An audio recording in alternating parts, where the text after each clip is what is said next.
He thought he was hiking alone, until he heard his own voice calling back to him from the trees. What he saw next changed him forever. In October 2019, a 27-year-old hiker named Thomas Reynolds decided to backpack alone through the Santa Fe National Forest in New Mexico. He was an experienced outdoorsman, trained in survival, with years of solo hiking under his belt. But this trip would end unlike any other.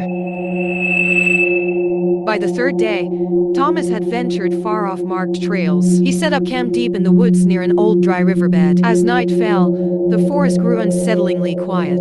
No crickets, no owls, just silence. Around midnight, he was woken by a whisper.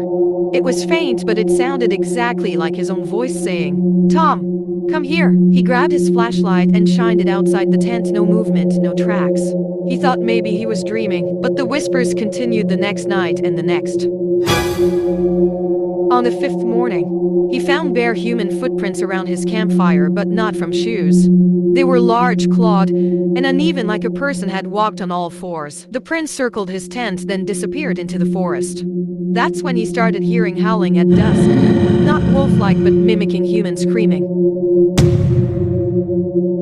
On the sixth day, Thomas heard something calling from the woods again. This time it sounded like his younger sister, who lived across the country. "Tommy, help me, I'm lost." He froze. That voice had no echo, no direction. He stayed up all night with a knife in one hand and a flare in the other. That's when he saw it.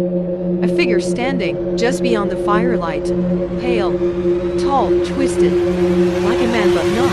It was mimicking his own face. It smiled at him and ran off, faster than anything he'd ever seen. At first light, Thomas grabbed his gear and bolted.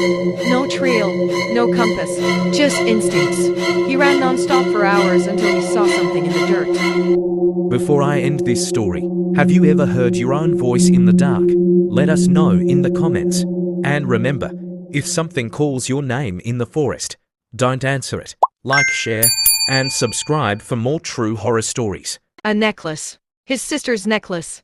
The exact same one she had back home. He picked it up, trembling. That's when he heard it again behind him. "Tommy, thank you for finding me." He didn't look back. 3 days later, Thomas was found by a rescue crew, dirty, starved, and in shock. He was dehydrated, mumbling one word over and over. "Skinwalker. Skinwalker." He never returned to the forest again. And to this day, the necklace he found, his sister swears she's never lost it.